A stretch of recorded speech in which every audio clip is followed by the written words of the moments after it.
मेरे आगंतुक सभी भगवत वृंद, भगवत भक्ता, मेरे आत्म बंधुओं, हमारा जब जब समय उस परमात्मा के नाम के लिए, उसके श्रवण के लिए, मनन के लिए जब ये जीवन में वक्त मिलता है, वही हमारा जीवन धन्य है। उसी की गणना हमारे मानव जीवन में की जाती है।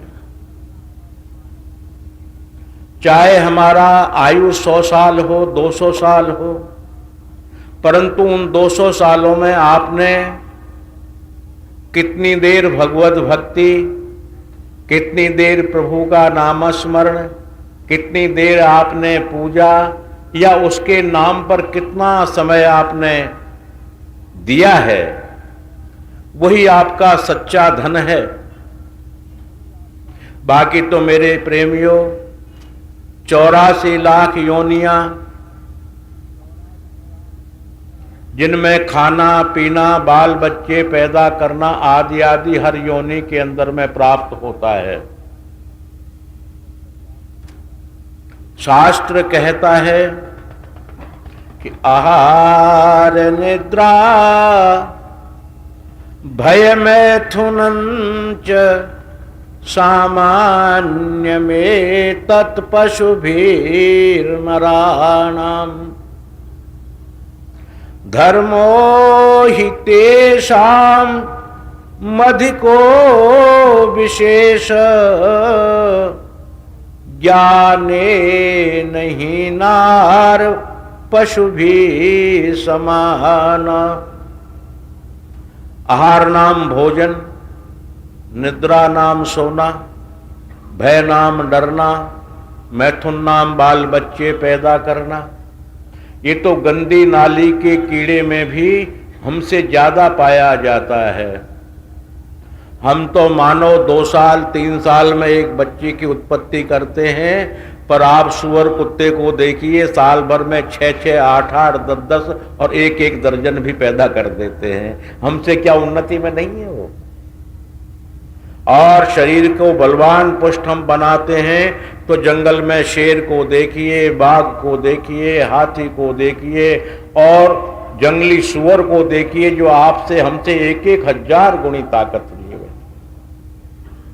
तो ये काम तो गंदी नाली का कीड़े से लेकर के और शेर, सिंह, हाथी तक कर रहा है। राजा महाराजा से लेकर के प्रजा कर रही है। अगर उतने ही कामों तक हम सीमित रह गए, उतने ही कामों तक हम रह गए, तो मेरे प्रेमियों इस मानव जीवन का जन्म लेने का उद्देश्य पूरा नहीं होगा। फिर तो हम और योनियों की तरह ही हैं, खांदा पींदा मर जानदा, खाता है पीता है फिर मर जाता है। अरे मनुष्य का जीवन में तो ये होना चाहिए कि मरना तो है, पर एक बार ही मरे, दोबारा मरे ही नहीं। इसका हिंदी अर्थ है कि एक बार मृत्यु होने के बाद परम पद को चले जाए, जहां न तद्भास यते सूर्यो न शशांको न पावक यद गत्वा निवर्तन्ते तद्धामः परमं मम। उस परम धाम के लिए गमन हम मानव जीवन लेकर के नहीं कर पाएंगे तो मेरे प्रेमियों 84 लाख योनि में तो गुंजाइश और है ही नहीं। क्योंकि और तो बेचारियां भोग योनि है, कर्म योनि है ही नहीं। कर्म योनि तो केवल एक मानव मात्र है और है ही नहीं। इस कर्म योनि को हम निरर्थक गमा रहे हैं, निरर्थक गमाए चले जा रहे हैं। ये अच्छी बात नहीं है, निकम्मी बात है, अच्छा सौदा नहीं है। तो मेरे प्रेमियों ये कहना चाह रहा था कि मेरे आत्म बंधुओं, जो जो भगवान के समय, भगवान के लिए जो समय देता है, वही समय हमारी आयु की गणना में आता है, वही चरितार्थ होता है, वही श्रेष्ठ होता है, वही उत्तम होता है। उतनी श्वास, उतनी गणना हमारी मानव जीवन की आयु में जोड़ दी जाती है। बाकी तो ठीक है, पशु योनि भी है, अनेकानेक योनियों में चलते ही रह रहे हैं हम, कोई बात नहीं। तो आप लोग उस सत्संग के श्रवण करने के लिए, उस भगवान के नाम के लिए आपने अपने अत्यावश्यक कामों को त्याग करके यहां पदार्पण किया है। आप आए हैं, आपने शुभागमन किया है। इस शुभागमन के उपलक्ष्य में मैं आपको शुभ मंगलमय आशीर्वचन प्रदान करता हूं और आपका अभिवादन करता हूं। 2 शब्द बोलिए। हम जो भी होते हैं तो दरवाजे पर लिखवाते हैं शुभागमनम, पर मेरे प्रेमियों वो भी अच्छा ही है, शुभागमन है, अच्छा आगमन है, परंतु शुभागमन तो परमात्मा के नाम के लिए जब ये जीव चलता है उसी का नाम शुभागमन है। वैसे नाम तो मर्जी आए तो लिख लें, पर शुभागमन तो सच्चाई में वही है कि जीव अपने लक्ष्य की ओर गमन करे, उसी का नाम शुभागमन है। आप शुभागमन किए हैं, आप धन्य हैं, आपके माता पिता धन्य हैं, आपका वंश धन्य है। निश्चित है, मैं आपको उकसा नहीं रहा हूं, साइकोलॉजिक नहीं बना रहा हूं, आपको प्रोत्साहित नहीं कर रहा हूं।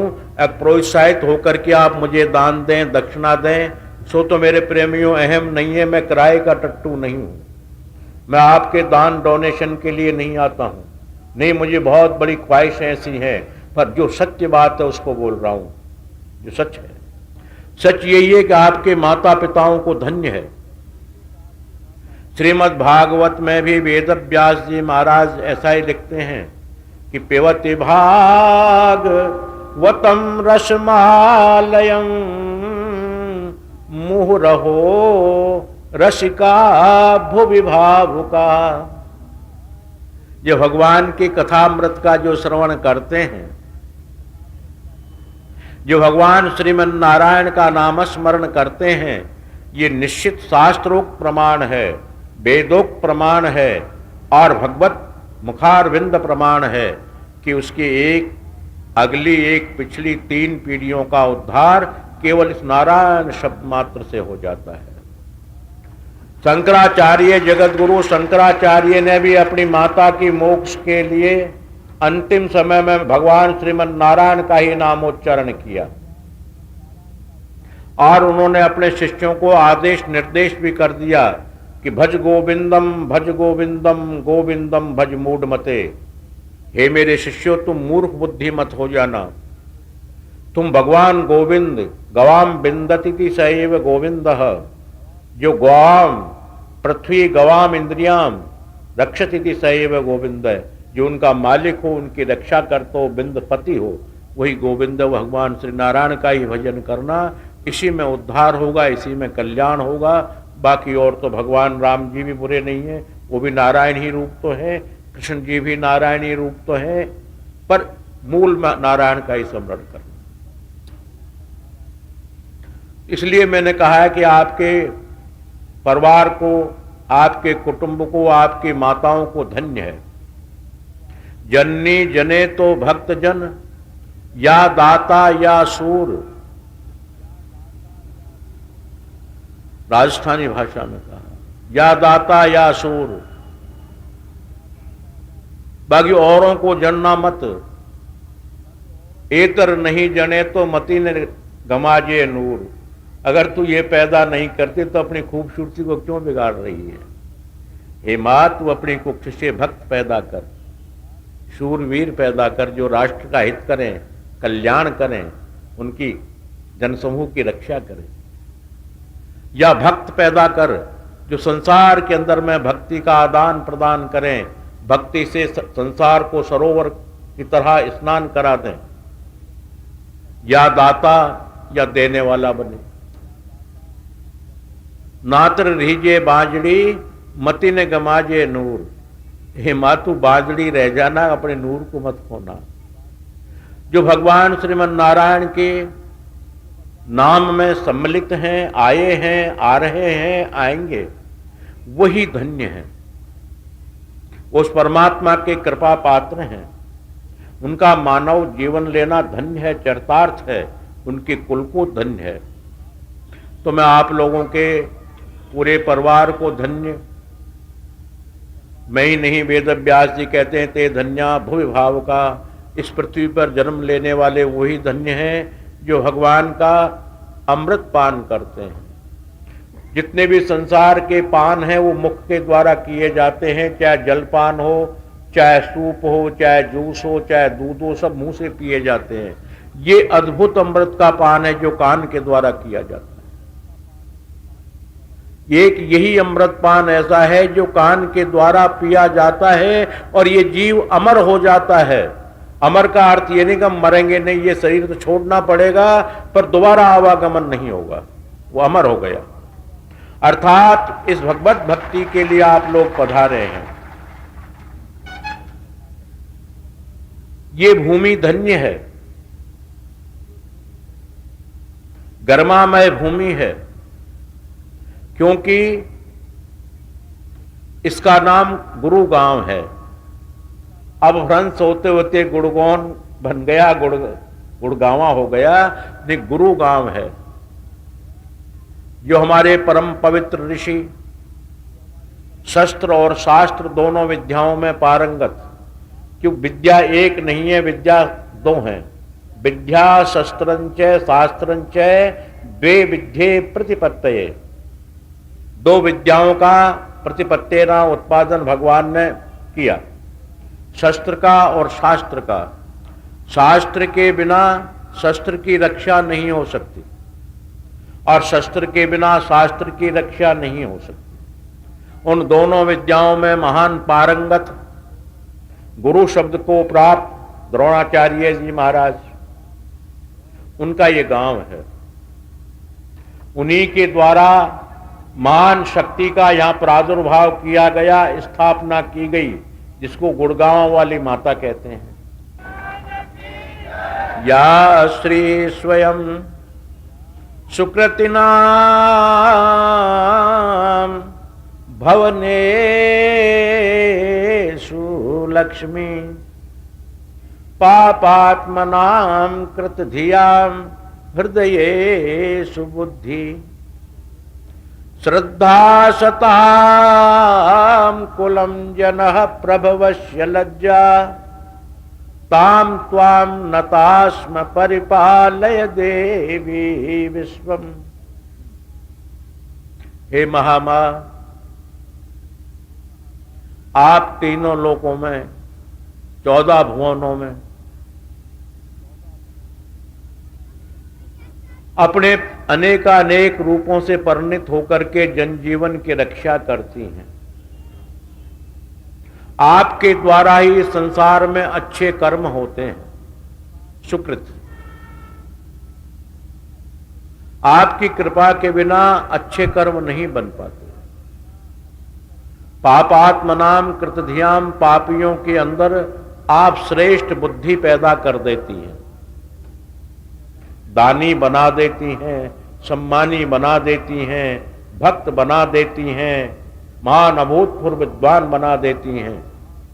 श्रद्धा सताम कुलम जनः प्रभवस्य लज्जा, खानदान की लज्जा, परिवार की लज्जा मां तेरे बिना कोई रख नहीं सकता। तेरी ऐसी कृपा है जो खानदान और समाज की लज्जा रह सकती है, समाज के अंदर में राष्ट्र की लज्जा रह सकती है। ऐसी महान देवी मैं आपको पुनः पुनः नमन करता हूं। और आपका द्वितीय रूप शत्रुओं को समन करने के लिए, अनेकानेक व्याधाओं को समन करने के लिए भी है। खंगम चक्र गदे सुचाप परिघ शूलम भुसुंडीम शिरः शंखम संदधतीं करैः स्त्री नयनाम सर्वांग भूषाभृतां नीलास्मद्युतिमास्य पाद दशकः सेवे महाकालिकां यामस्तौ स्वपिते हरौर्कमलजो हंतुर्मधु कैटभम। यह आपका द्वितीय रूप भी है मां। खंगम, हाथ में तलवार, चक्र और गदा, पद्म। खंगम चक्र गदेषु चाप परिघ, शूलम भुसुंडिम शिर, शंखम संददति करैस्त्रिनयनाम सर्वांग भूषावृताम। हे महामाया, यह आपका महाकाली स्वरूप है, जो शत्रुओं के लिए भय देने वाला है और भक्तों के लिए प्यार देने वाला है। लोग काली के रूप को भयंकर मानते हैं, पर यह उनकी बेसमझी वाली बात है। मां का सिर्फ शत्रुओं के लिए भयंकर स्वरूप है और भक्तों के लिए वो अति सरल है। जैसे नारियल ऊपर से बड़ा कठोर होता है, परंतु भीतर उसकी मधुरता में लिए हुए रस, उसके अंदर में मलाई या खोपा कितना सुंदर स्वादिष्ट खाने में होता है। रामकृष्ण परमहंस ने महाकाली की ही उपासना की थी और वो दिव्य जगत को प्राप्त हो गए। उन्होंने देदीप्यमान कार्य किए और भगवत भक्ति को प्राप्त हो गया। तीसरा रूप भी माई का है, जिसके लिए आप हम सरस्वती कहते हैं, ज्ञान कहते हैं, विज्ञान कहते हैं। ये उनके बिना हम लोग प्राप्त नहीं कर सकते। ऐसा हमारा मानना है कि हम स्कूल में नहीं पढ़ेंगे तो कैसे प्राप्त करेंगे। पढ़ना तो बहुत कुछ लोग पढ़ गए और बहुत पढ़ते ही रहेंगे, पर पढ़े लिखे मूर्ख भी मैंने बहुत देखे हैं। वो भगवती कृपा जिन जिन पर करती है वही उस दिव्य गति को प्राप्त हो पाते हैं। अरे किसी को मारने के लिए हमने साइंस पैदा किया तो क्या किया, हमने राक्षसी विद्या को किया, हत्यारे बन गए। साइंस तो उसका नाम है कि दूसरे की रक्षा भी करे और दुष्टों का दमन भी करे, दोनों काम करे। जैसे भगवान श्री राम की साइंस थी, उन्होंने दैत्यों को मार दिया और देव वहीं पर मौजूद थे, पर वो मरे नहीं, बानर मरे नहीं, वो जिंदे थे। उसका नाम साइंस था। इसलिए वो साइंस, ज्ञान और विज्ञान को देने वाला भी माई का तीसरा रूप है। शुक्ला ब्रह्म विचार सार परमा, माद्याम जगद व्यापिनी, बीना पुस्तक धारणी मभयदाम, जाड्यांधकारापहाम, हस्ते स्फाटिक मालिकाम विदधतिर्, पद्मासने संस्थिताम, वंदे ताम परमेश्वरीं भगवती, बुद्धि प्रदान शारदाम। उनका नाम शारदा है, वाणी है, बाक है, भारती है। वो मां सरस्वती मानव में सद्बुद्धि प्रेरणा करती है और वो सद्बुद्धि प्राप्त हो जाने के बाद मानव का श्रेष्ठ मार्ग अपना आप खुलने लग जाते हैं, मार्ग प्रशस्त हो जाते हैं, रश्मियां फैलने लगती हैं, उजाला होने लगता है। ऐसा मां का ये तीन विशाल रूप है, महाकाली, महालक्ष्मी, महासरस्वती।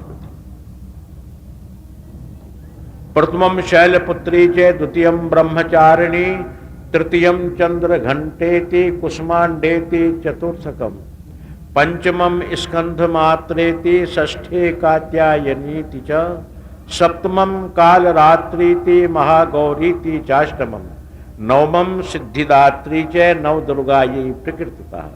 फिर इस माने तीन के 9 रूप धारण करें। शैलपुत्री, इसको अपन शीतला नाम से माई को कहते हैं, शीतला माई, ब्रह्मचारिणी, चंद्रघंटा, कुसमांडा।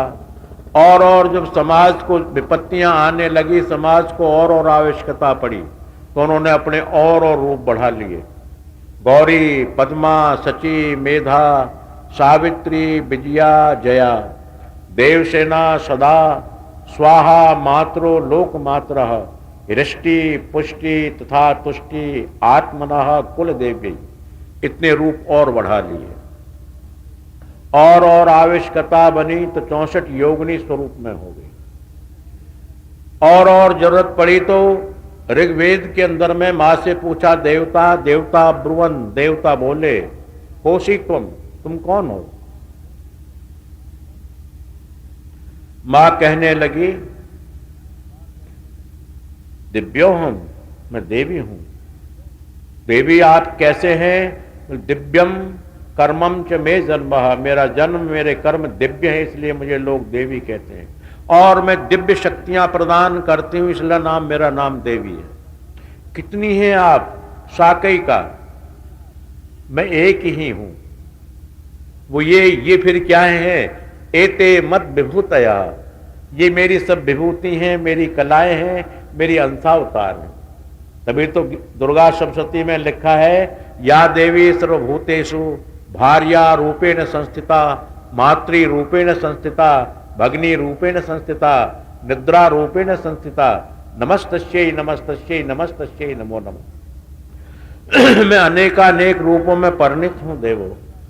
और जब जब आप लोगों पर आपत्ति आती है, धर्म पर संकट आता है, जन मनुष्य त्रस्त हो जाता है, उस वक्त में अनेकानेक भ्रामरी सा भविष्यति, मैं भ्रामरी रूप भी धारण करती हूँ। बाराही विप्रतिम तनु, मैं बाराही रूप भी धारण करती हूँ, अनेकानेक रूप में। ऐसी महान पवित्र गुरु स्थल हम ये मानते हैं कि भौतिकवाद ज्यादा आ जाने के बाद तुलसीदास जी कहते हैं कि हरित भूमि तृण संकुल समुजन परते ही पंथ, जिमी पाखंड विवाद से लुप्त हो ये सदग्रंथ। अच्छे ग्रंथ, अच्छे गुरुओं की वाणी लुप्त होती चली जा रही हैं, परंतु फिर भी गुरु का गांव है। मैं ये मान रहा हूं कि या तो बहुत कुछ स्मृति तो उनकी रहती ही होगी, रही होगी, और हमारे हृदय में उनके संस्कार तो जरूर रहेंगे। अरे किसी जगह के अंश तो जरूरी होते हैं, उनके गुण जरूरी होते हैं मानव के अंदर में। तो ये गुरु गांव है, और साधारण गुरु का नहीं, गुरु द्रोणाचार्य का है। जो गुरु द्रोणाचार्य भगवान कृष्ण को साकार प्राप्त किए हुए थे, 24 घंटे साकार दीदार करते थे, और साकार दीदार करते करते उन्होंने शरीर त्यागा, अर्थात पुनर्जन्म उनका नहीं हुआ, मोक्ष हो गए। ऐसे गुरु, और उनके द्वारा या महान शक्ति का स्थापना करना।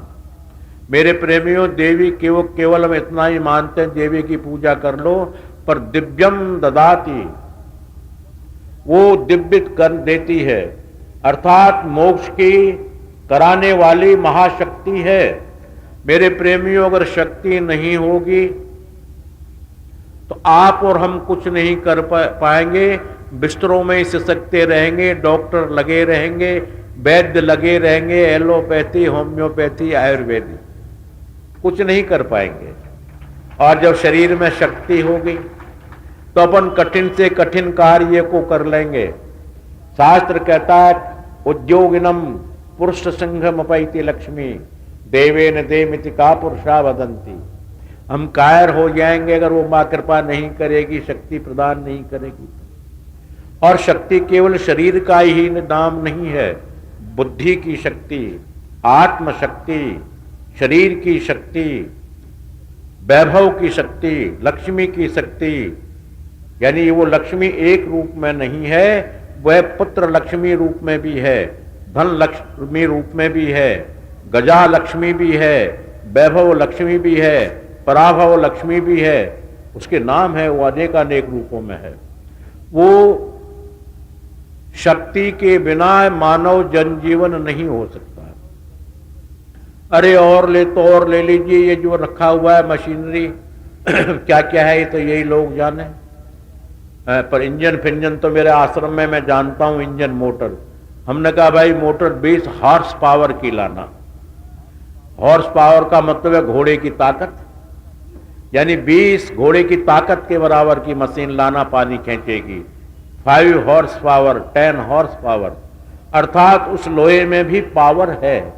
अगर उसमें शक्ति नहीं हो तो लोहे की कोई कीमत ही नहीं है। क्या कीमत है लोहे की? पर उसमें जब पावर डाल दिए जाते हैं, 10 horse power, 10 horse, 25 horse, 50 horse, वो लोहे में भी हॉर्स की पावर की ही कीमत है। जब आप हमारे जीवन में पावर नहीं होगा तो आपकी हमारी क्या वैल्यू है, क्या कीमत है। और उस शक्ति के बिना आप हम रात दिन शिव शिव शिव शिव रटते हैं, अच्छी चीज है, परंतु मेरे प्रेमियों, शिव में इकार शक्ति का रूप है। अगर ई को हम निकाल देते हैं शिव में से, शक्ति को निकाल देते हैं, ई शक्ति है व्यंजन, शक्ति को निकाल देते हैं तो शिव की जगह शव रह जाता है। और शव का आप सब पढ़े लिखे शायद अर्थ कर ही लोगे। अक्षव किसे कहते हैं? श्री हरिओम तत्सत श्रीमन नारायण का नाम शव है। श्री हरिओम जब हो जाता है, जब शव कहते हैं, भगवान शिव भी शक्ति के बिना शव हो जाता है। और इसका प्रमाण आप रामायण पढ़कर देखेंगे तो लगे समाधि सहस 87, भगवान शिव समाधिस्थ हो गए तो शव हो गए सती के त्याग करने पर। इसी तरह विष्णु में उकार शक्ति का रूप है। जब वो शक्ति स्वरूप निकल जाता है तो विष्णु शब्द रह जाता है और वी उपसर्ग आता है। प्रपरा सम अनुभव निश निर दुष्दुर वी आंगनी अधि अपि एते प्रादया, अर्थात वी जो है विसर्ग प्रादय शब्द है। जब विष्णु में से उकार निकल गया तो विष्णु रह गया, वी में से वी को निकाल दीजिए, प्रादय शब्द को स्नेह रह गया। और स्नेह धातु है मृत्यु, स्नेह मृत्युर्गता। सिद्धांत कौमुदी में आप पढ़ेंगे तो स्नार मृत्यु हो, स्नाना मृत्यु के, अर्थात वो भगवान भी सदा क्षीर सागर शयन कर जाते। ब्रह्मा में आकार का रूप शक्ति का, जब वो निकल जाती है तो ब्रह्म रह जाता है। ब्रह्म का कोई अस्तित्व नहीं होता, कोई रूप नहीं होता, कोई आकार नहीं होता, कोई गुण नहीं होता, कोई परिपक्वता नहीं होती। ब्रह्म एक शब्द है। अर्थात बिना शक्ति के बिना वो भगवान ब्रह्मा, वो भगवान विष्णु, वो भगवान शिव सृष्टि का पालन पोषण संहार नहीं कर सकते। और वो भगवान श्रीमन नारायण बिना शक्ति की अनुकंपा के सृष्टि का प्रादुर्भाव नहीं कर सकते। हालांकि उनकी मानसिक सृष्टि है, विषय भोग की नहीं है, पर बिना माया के बिना वो मानसिक सृष्टि का प्रादुर्भाव नहीं कर सकते। सृष्टि का प्रादुर्भाव कर देंगे तो मां के बिना लालन पालन नहीं कर सकते। इसलिए शक्ति का स्वरूप सदैव काल से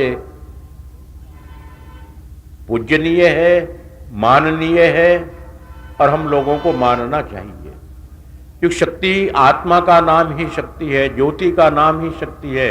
जो उनको ज्योति दिव्य प्रदान करती है, आत्म शक्ति प्रदान करती है, शरीर शक्ति प्रदान करती है, धन शक्ति प्रदान करती है, बल शक्ति प्रदान करती है। देवी के बिना नहीं हो सकता। अर्थात देवी की उपासना करने वाला ये गांव, गुरुगांव, देवी की उपासना हमारा अनादिकाल से हर संतों ने भी की है। ये नहीं आप लोगों को बताया, संतों ने भी की है।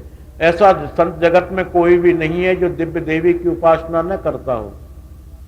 हम बैठे हुए हैं रामानुज संप्रदाय में, हम तो आप विचार गौर से देखिए कि हम तो केवल जो है उपासना ही नहीं बल्कि सर पे धारण करते हैं श्री देवी को। 24 घंटे सर पे लादे रहते हैं, सोते हैं तो सर पे, जगते हैं तो सर पे, हंसते हैं तो सर पे। ये श्री देवी की उपासना है। श्री देवी क्या है? ये वही महान शक्ति का स्वरूप है। काली देवी क्या है? वो शक्ति का स्वरूप है। परमहंस रामकृष्ण परमहंस ने काली की उपासना की। गुरु गोविंद सिंह जी ने, दसम पातशाही ने काली की उपासना का प्रमाण शिववार और चंडीवार को आप पढ़ें, कोई पढ़ना चाहे तो चंडीवार नाम का ग्रंथ दसम पातशाही ने लिखा, उसमें दुर्गा सप्तशती का पाठ लिखा है और चंडी की उपासना का प्रमाण लिखा है। तो हर संतों ने चंडी देवी की उपासना की। भगवान भाष्यकार रामानुजाचार्य ने भी श्री देवी की उपासना की। उपासना पद्धति हम लोगों की अवश्य बिगड़ गई है, उसमें बिगाड़ आ गया है। हमारा मन ऐसा मानता है कि माई जब खुश होंगी जब बकरा काटेंगे, माई जब खुश होगी जब जीव हिंसा करेंगे, माई जब खुश हो गई जब उसको दारू की बोतल पिवाएंगे।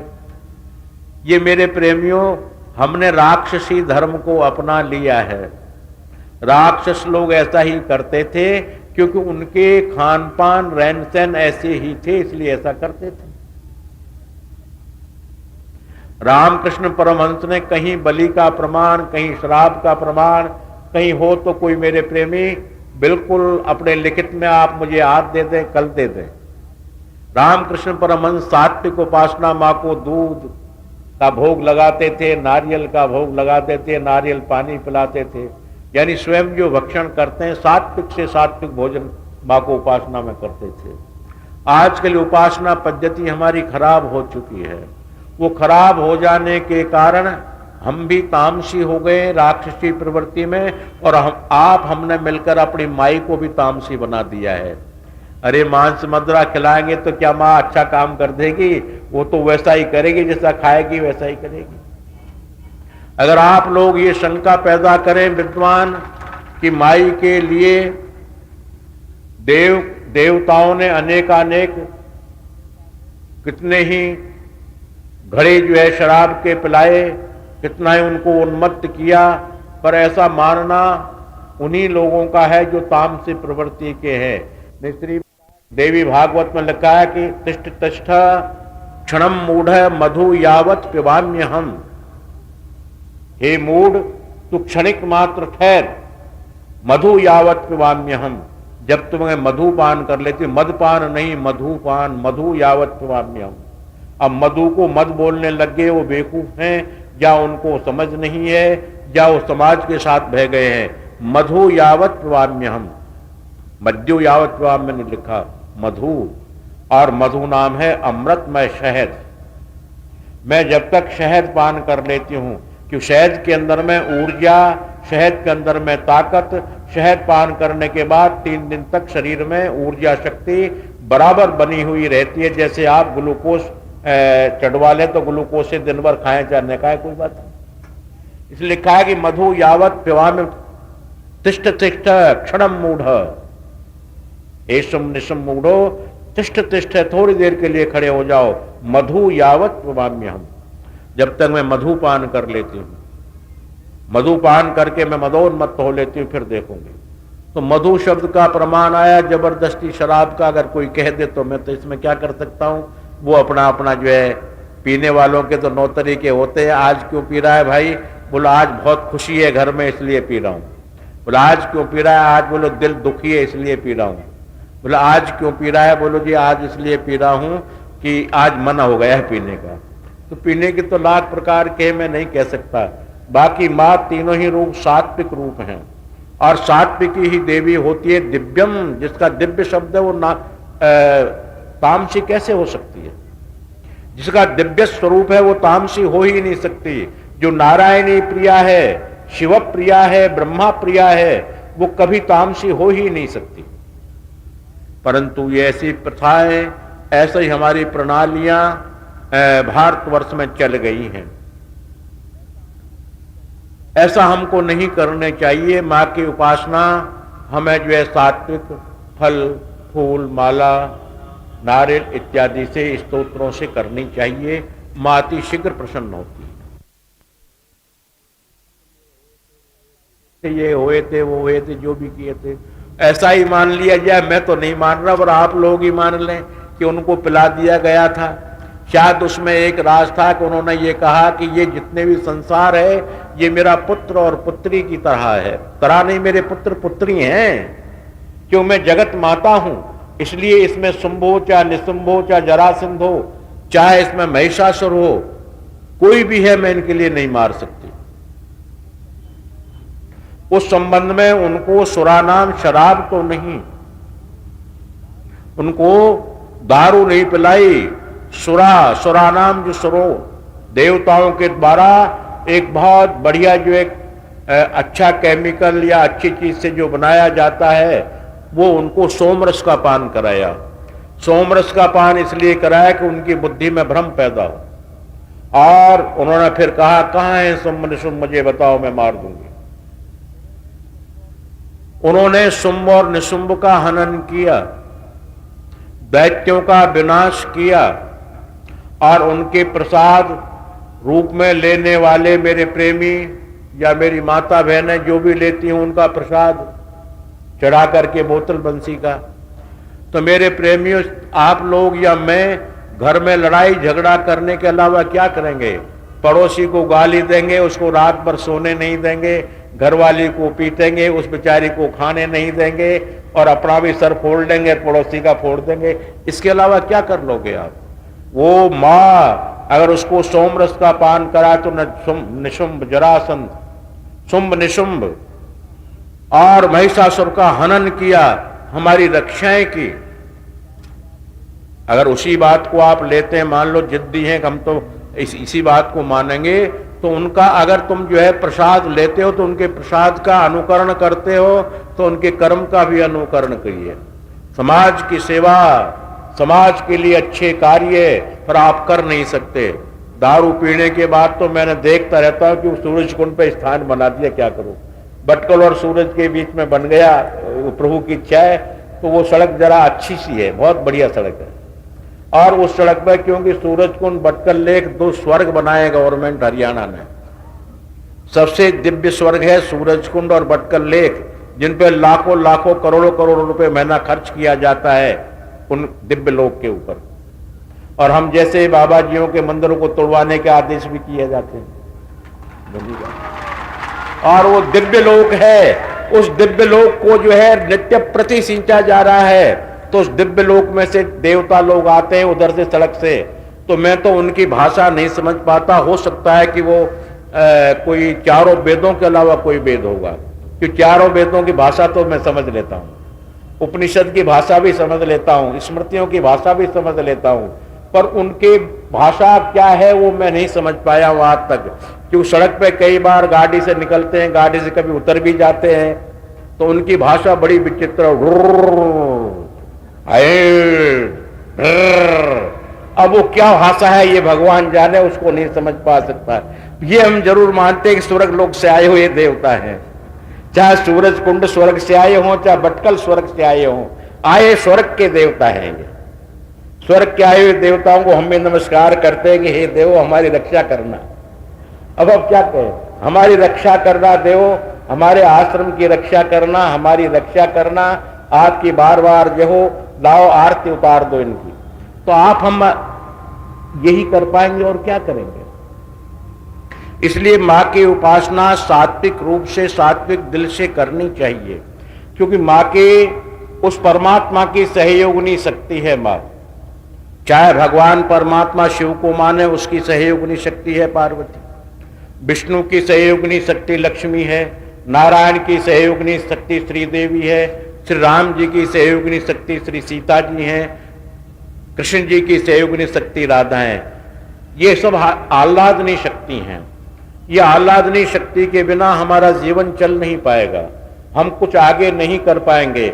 मां की कृपा के बिना बच्चा ही आगे नहीं बढ़ पाता। इसलिए लिखा है शास्त्र में कि मातृ देवोर भव। ये तो नहीं लिखा पहले पितृ देवोर भव। अरे शास्त्र ने लिखा है कि मातृ देवोर भव।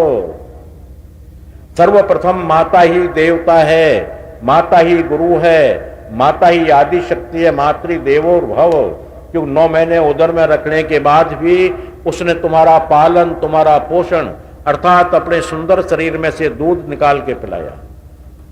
इसलिए मातृ देवोर भव।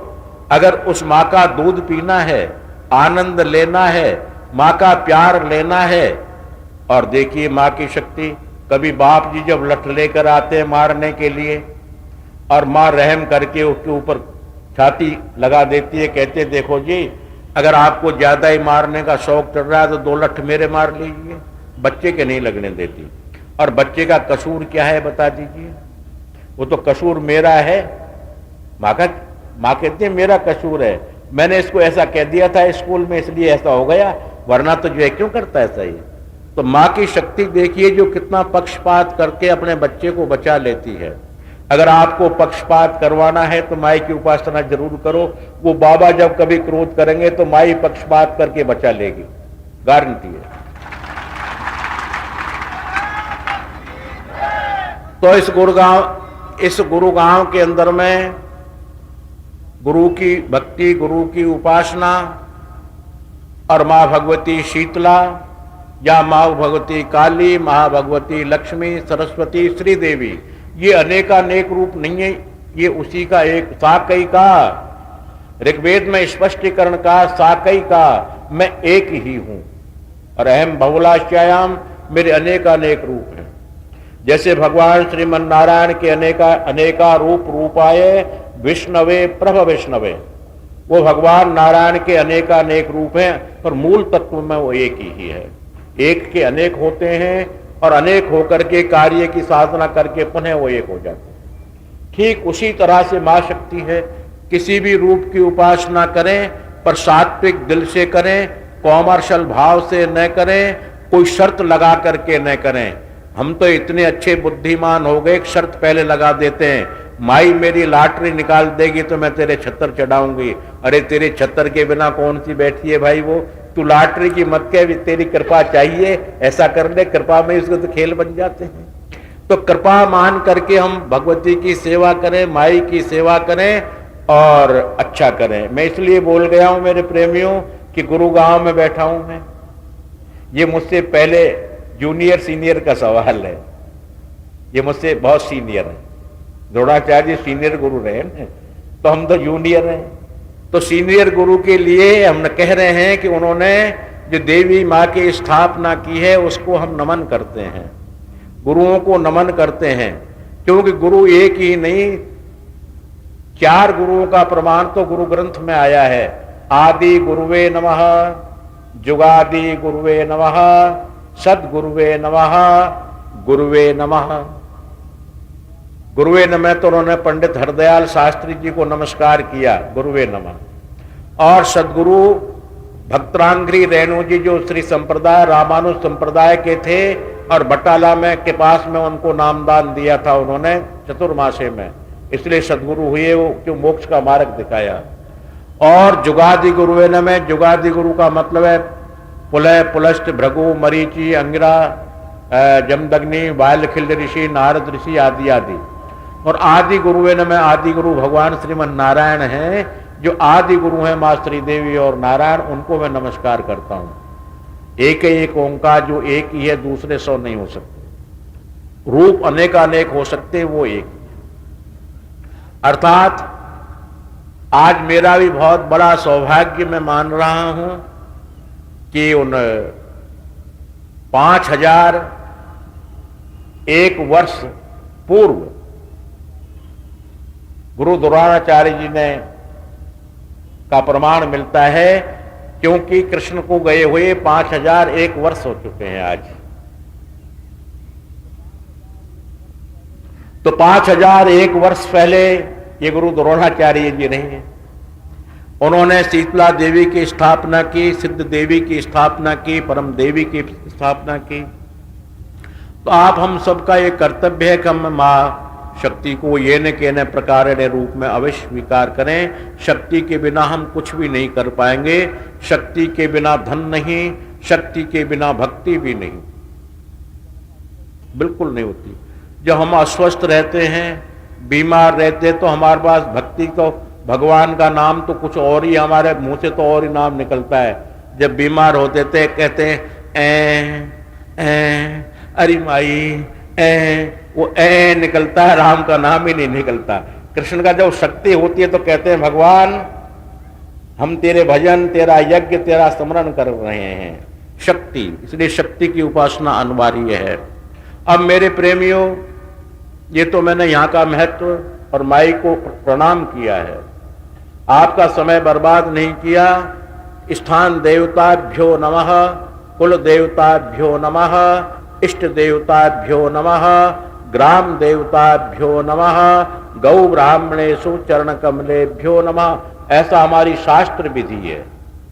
शास्त्र विधि में लिखा है स्थान देवताभ्यो नमः। ये स्थान देवता गुड़गावा गुरु का गांव है और उनके द्वारा स्थापित की हुई शीतला देवी है, स्थान देवता है। और स्थान देवता की बड़ी ताकत होती है मेरे प्रेमियों, साधारण नहीं होती। अत्योशक्ति नहीं, आपका समय अमूल्य बर्बाद नहीं कर रहा हूं। हम चंडीगढ़ गए, शायद चंडीगढ़ जाने वालों में यहां कोई होंगे। हमने माई से यही कह दिया आश्रम में, आपके बार नहीं कहा कि माई हम कई बार ठगा चुके हैं इसलिए वायदा नहीं करेंगे तुझसे। हमने कहा कि हम जाएंगे चंडीगढ़ तो सबसे पहले माई तेरे दर्शन करेंगे, उसके बाद सत्संग करेंगे। देखो जी, हम लेट पहुंचे, अस्वस्थ हो गए, आलसी हो गए। अस्वस्थ तो क्या हो, आलसी हो गए, कल कर लेंगे सुबह सुबह स्नान करके। और माई ने कितना बढ़िया काम किया। अब बहुत बढ़िया टेंट लगे हुए थे, एक डेकोरेशन कराया था वो फेविकॉल का किस चीज का, और वो 1 सेकंड ही लगी और उन्होंने उड़ा करके और पूरा जो है कहां की कहां ले गई, पूरा ही उड़ गया। मेरे पास फोन आया, IAS सतीश कमिश्नर था, गुरुजी ऐसा हो गया। मैंने कहा अब नहीं होगा, हमारी गलती है, माई से कहकर नहीं गए, अब के बाद माई बदमाशी नहीं करेगी।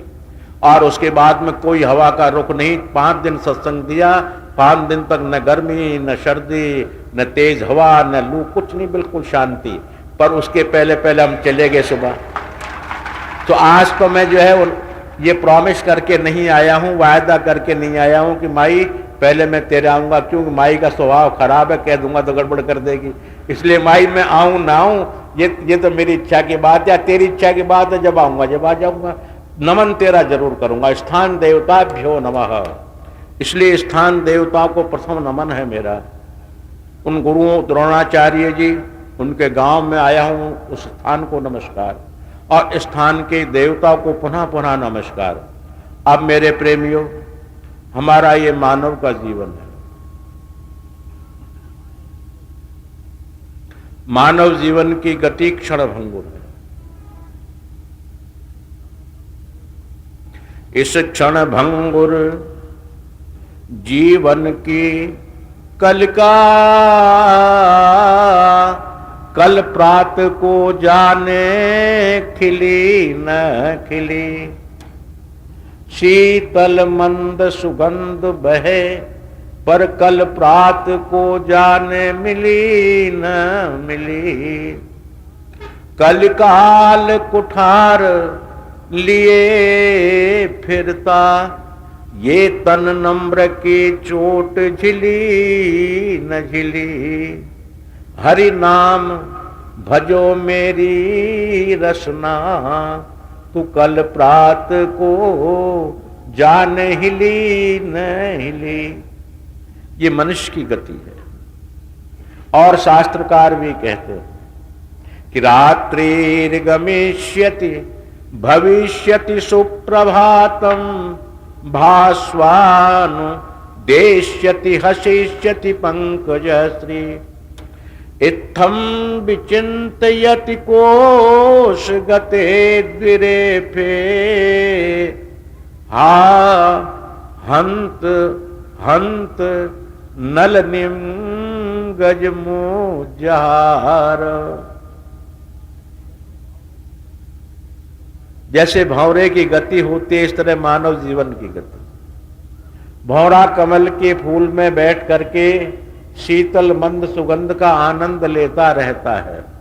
इतना मदोन्मत्त हो जाता है, इतना मदोन्मत्त हो जाता है कि उसको ये शुद्ध नहीं रहती, भान नहीं रहता, ज्ञान नहीं रहता कि सूर्य अस्त होने के बाद ये कमल की पंखुड़ियां भिज जाएंगी, ये पता नहीं रहता।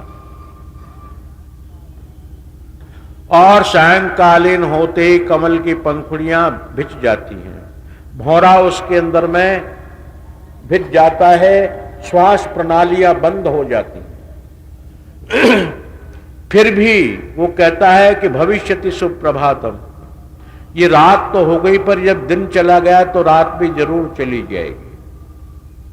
अच्छा प्रभात होगा, सूर्य भगवान उदय होंगे, ये कमल हंसेगा, हसिष्यति पंकजश्री, ये पंकजश्री हंसेगी और हंस करके पुनः मैं आनंद लूंगा, शीतल मंद सुगंध का आनंद लूंगा। ऐसा विचार कर रहा है भौरा। हा हंत हंत नल निमगज मुज्जहार। एक हाथी जल क्रीड़ा करने के लिए उधर से आया और उस नदी में जल क्रीड़ा करने के लिए प्रवेश हो गया, घुस गया, और उसने सबसे पहले अपनी सूंड के द्वारा उस कमल के पेड़ को ही उखाड़ करके मुंह में दबा लिया, मुंह में दबा करके चिगद लिया, हा हंत हंत, हाय मर गया मर गया। क्या मर गया? भौरा मर गया।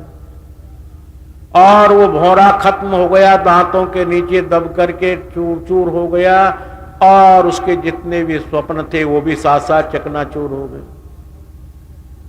इसी तरह मानव नित्य प्रति अनेकानेक कामनाएं करता है, अनेकानेक प्रकार की योजनाएं बनाता है, अनेकानेक प्रकार के धन द्रव्य के संग्रह करने का प्रयास करता है, पर उस मानव ने यह भी कभी विचार किया है कि मेरी आयु भी रहेगी या नहीं? शायद इस और ध्यान कोई भी नहीं दे रहा है। जो मैं ही नहीं दे रहा हूं, मैं रात दिन कस्सी फावड़े चलाता हूं, सब हंस रहे हैं मेरे ऊपर देख देख के कि जब पत्थर तोड़ता हूं अब भी, और कस्सी फावड़, मुझे पता ही नहीं कि मेरा जीवन कितना रहेगा, पर मुझे तो मेरा भान है, मुझे मेरी जानकारी है कि उस काम में करते करते भी प्राण निकल जाते हैं, तब भी मैं दिव्य गति को ही जाऊंगा। कि परोपकाराय सताम विभूतय, मैं मेरा अपना मकान नहीं बना रहा, मेरे बच्चों का रेजिडेंस नहीं बना रहा, मैं कोई पिकनिक स्पॉट नहीं बना रहा, मैं किसी प्रकार की लग्जरी का स्थान नहीं बना रहा। वो जन सुखाय जन हिताय वसुधैव कुटुंबकम, वो सब मेरे प्रेमी उसमें आनंद लेंगे, सत्संग करेंगे, कीर्तन करेंगे, भजन करेंगे, और आनंद लेंगे, अपनी सुख और शांति का आभास करेंगे। ये निश्चित है कि आगामी सन 2000 के बाद भौतिकवाद इतना बढ़ेगा कि आप लोगों को ऐसी जगहों की जरूरत पड़ेगी। आज अभी देख लीजिए 2000 के अंदर में इतना पोल्यूशन हमारी सिटियों में फैल चुका है कि सफेद कपड़े पहनने से अपन कतराने लग गए, क्योंकि सफेद कपड़े शाम को बिना रंगरेज के रंग जाते हैं। ऐसा जो है भौतिकवाद फैलेगा, ऐसा भौतिकवाद फैलेगा सन 2000 से लेकर सन 2010 तक। मेरे प्रेमियों बिल्कुल लिख लें, सत्संग नहीं, लिख लें इस बात को कि ऐसी जगहों की आप लोगों को हमको तलाश होगी। तो ये तो हम तो वो काम कर रहे हैं, पर जो केवल निरीह स्वार्थ में ग्रस्त अपने जीवन को नष्ट करता चला जा रहा है वो उचित नहीं है। मेरे प्रेमियों, ये मनुष्य का शरीर आपकी मेहनत से नहीं मिलता, आपके दान देने से नहीं मिलता, आपके यज्ञ करने से नहीं मिलता, आपके अनेकानेक प्रकार के भजन करने से भी नहीं मिलता, बिल्कुल नहीं मिलता। अगर भजन करने से भगवान हमें मनुष्य का शरीर ही दे दें तो जड़ भरत, राजा भरत ने बड़ी भारी तपस्या करी, पर उसको दूसरे जन्म में हिरण बनना पड़ा, कहां बना मनुष्य। तो ये निश्चित कहीं भी थ्योरी या ऐसा प्राप्त नहीं होता है कि मानव अपने बल पर, मानव अपने कर्म पर, मानव अपने उसके मनुष्य के शरीर को खरीद फरोख्त कर ले या मनुष्य का शरीर प्राप्त कर ले। ऐसा सिद्धांत साबित नहीं होता। कहने को तो हर कोई कहते कि मनुष्य मरने के बाद मनुष्य बनेगा, ऐसी थ्योरी नहीं बनती, ऐसा कोई सिद्धांत नहीं बनता। अगर मनुष्य मरने के बाद मनुष्य ही बने तो फिर 84 लाख योनियों में पुनरपि जननम पुनरपि मरणम कैसा लिखा गया कि ये जीव बार बार मरता है, बार बार जन्म लेता है, योनि योनि प्रवर्तन्ते, अनेकानेक योनियों में परिणित होता रहता है। तो ये सिद्धांत बनता है कि मनुष्य मरकर मनुष्य नहीं बन सकता, और बनाए भगवान के पास 100 बार बनता है, ये भी जरूरी है। परंतु अपने कर्तव्य के द्वारा ये मनुष्य का शरीर प्राप्त नहीं है और नहीं होगा। मेरे प्रेमियों, ये उस कृपा सिंधु भगवान, दयालु भगवान, जीव पर हित करने वाले भगवान, कृपालु भगवान की देन है, उसकी कृपा है। यानी मनुष्य यज्ञ करके इंद्र बन सकता है, दान दे करके आप दान के बदले में संपन्न बन सकते हैं, सुअर बन सकते हैं, सुअर भी संपन्न होते हैं, मोटे मोटे होते हैं, कुत्ते बन सकते हैं जिनके गले में जंजीरें भी होती है और एरोप्लेन के टिकट भी होते हैं। और आजकल की हमारी जो बहुत विशेष अच्छी पढ़ी लिखी माताएं हैं, अच्छी पढ़ी लिखी माताएं और अच्छे आईएएस पद पे हैं और पदों पर हैं, उनके बच्चों को पाले धाय और कुत्तों को पाले माए। कुत्ते के बच्चों को मैम साहब खिलाती रहती है और उनके बच्चों को धाय पालती रहती है, क्योंकि हमने दान दिया है, हमने पुण्य किया है। क्या एहसान कर रही है हमारे ऊपर वो? भाई एहसान तो नहीं कर रही, हमने दान पुण्य इतना किया है कि हम गोदी में उसकी में रहेंगे, प्यार उससे करवाएंगे, शैम्पू से स्नान करेंगे करवाएंगे, गले में सोने की जंजीर पहनवाएंगे और साथ में हीरा लटकाएंगे। चाहे मैम साहब के गले में हीरा हो या न हो, हम कुत्ते बन के हमारे गले में जरूर हीरा होगा। और बच्चे को चाहे रोता रहे पीटता रहे कोई दिक्कत नहीं, अगर कुत्ते के बच्चे को हाथ लगा दिया तो मैम साहब रुष्ट होकर के चली जाएंगी, मायके चली जाएंगी, डाइवोर्स कर लेंगी, मेरे कुत्ते को हाथ लगा दिया, क्योंकि उस कुत्ते ने पुण्य किया है। तो पुण्य के बदले आप पुण्य ले सकते हैं, धन देने के बदले आप धन ले सकते हैं, यज्ञ करने के बदले आप इंद्र बन सकते हैं, देवलोक को प्राप्त हो सकते हैं, मनुष्य का शरीर नहीं मिलेगा निश्चित। अब ये मनुष्य का शरीर कैसे मिलता है? संत शिरोमणि तुलसीदास जी कहते हैं, सत्यनारायण की कथा में भी लिखा आता है कि नाना योनि समुत्पन्ना पच्यन्ते स्वपाप कर्म भी। अनेकानेक योनियों में ये जीव जन्म लेते लेते थक जाता है और हर योनि में पाप कर्म करते करते थक जाता है। अरे साहब, अधिक धन हो तो आदमी धन से थक जाता है, ज्यादा संतान हो तो उनसे थक जाता है, हर चीज ज्यादा बहुतायत में होने से थकान का कारण बन जाती है। तो पच्यन्ते स्वपाप कर्म भी, अपने किए हुए पाप कर्मों के भोग को भोगते भोगते जीव थक जाता है, व्यथित हो जाता है, दुखित हो जाता है। फिर कबहू की करुणा कर नर देही, देत ईश बिनु हेतु स्नेही। वो जीव पर स्नेह करने वाले, प्यार करने वाले भगवान कब हूं कह, बार बार नहीं लिखा, पुनः पुनः नहीं लिखा, कब हूं कह। अब कब हूं शब्द का प्रमाण पता नहीं, लाख वर्ष निकल जाए, 10 लाख वर्ष निकल जाए, करोड़ वर्ष निकल जाए, क्या पता है कबूक शब्द में, क्योंकि कबूक उनके लिए कबूक है, हमारे लिए तो बहुत है। हमारा जब 12 महीने बीतते हैं तो पितरों का एक दिन होता है। अपन अमावस्या को पितर पूजा करते हैं, मतलब पर डे करते हैं, कि मनुष्य का एक महीना निकला जब पितर का एक दिन हुआ। और ऐसे पितरों के जब 12 महीने निकलते हैं, हमारे 12 महीने निकलते हैं जब देवताओं का एक दिन होता है। और देवताओं का जब 12 महीने निकलते हैं उनकी उम्र के जब इंद्र का एक दिन होता है। और इंद्र के जब 12 महीने होते हैं तब वरुण कुबेर के जो है एक दिन होता है। और उनकी इसी तरह से एक एक साल निकलते हैं जब ब्रह्मा का एक दिन होता है। ऐसा ब्रह्मा 100 साल जीता है और ब्रह्मा का एक दिन 64 करोड़ वर्ष का एक दिन होता है। 4 अरब 56 करोड़ वर्ष का एक दिन का प्रमाण लिखा है ब्रह्मांड संहिता के अंदर में, मत्स्य पुराण के अंदर में, भविष्य पुराण के अंदर में। 4 अरब 64 करोड़ वर्ष जब इस जीव के निकल जाते हैं जब ब्रह्मा का एक दिन होता है। और ऐसा ब्रह्मा 100 साल जीता है। अब आप विचार कीजिए, कबहू शब्द पर विचार करना है मेरे प्रेमियों। कबहू की करुणा कर नर देही, कबहू की। अब पता नहीं उनका एक दिन में कबहू हुआ है, या अगर उनके एक दिन में कबहू हो गई जब तो 4 अरब 56 करोड़ वर्ष हमारे निकल गए कबहू में एक दिन का। और उनका कबहू हो गया 15 दिन का तो मारे गए। तो कबहू की करुणा कर नर देही, ये मनुष्य के शरीर को परमात्मा कभी कभी कृपा करके देता है। देत ईश बिनु हेतु स्नेही, उस स्नेही जो हमसे प्यार करने वाला है जीव से, वो अपने मनुष्य के शरीर देने में कोई हेतु नहीं रखता। हेतु नाम कहते हैं स्वार्थ नहीं रखता।